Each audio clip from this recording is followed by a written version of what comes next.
The topic of today's sermon is Stop Blaming God for Your Situation. Stop blaming God for your situation.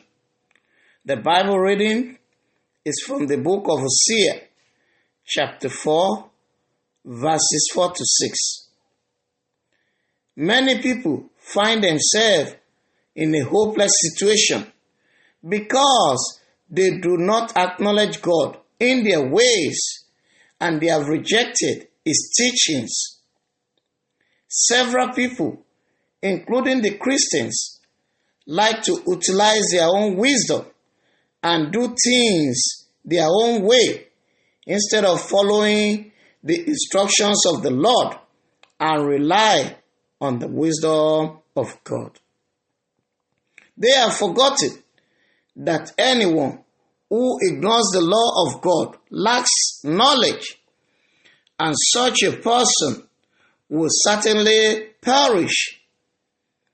Anyone who forgets the statutes of the Lord is on the path of destruction, and the heavens will reject such a person.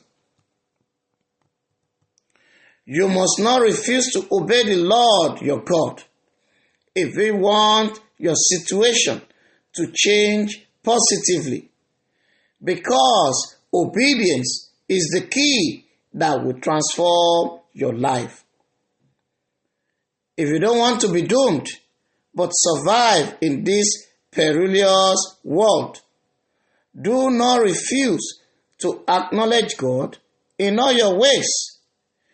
The book of Hosea testified to this fact. Hosea chapter 4 verse 6. And now read, "My people are destroyed for lack of knowledge, because they have rejected knowledge. I also will reject you from being priest for me, because you have forgotten the law of your God.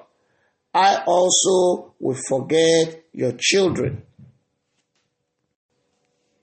Do not accuse God of wrongdoing. Instead, check yourself and make sure that you do not turn your back on the knowledge of God if you want the heavens to recognize you and resolve your situation.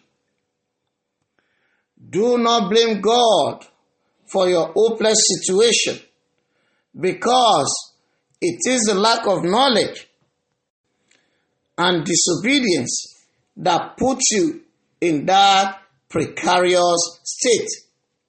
No finger pointing, because your condition is due to your desire for material things of this world. The craving of numerous people for worldliness has put them in spiritual bondage. Countless people are experiencing instability and disappointment due to their selfish desires.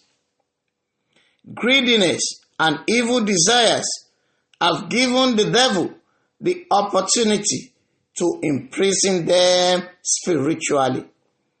This is according to the book of James, chapter 4, verse 1. And I'll read, "Where do wars and fights come from among you? Do they not come from your desires for pleasure that wars in your members?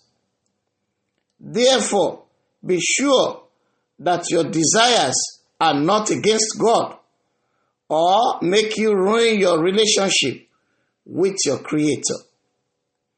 Think deeply and identify the things that Satan is using to wage war against you, and abstain from them, so that God will restore your hope and change your situation."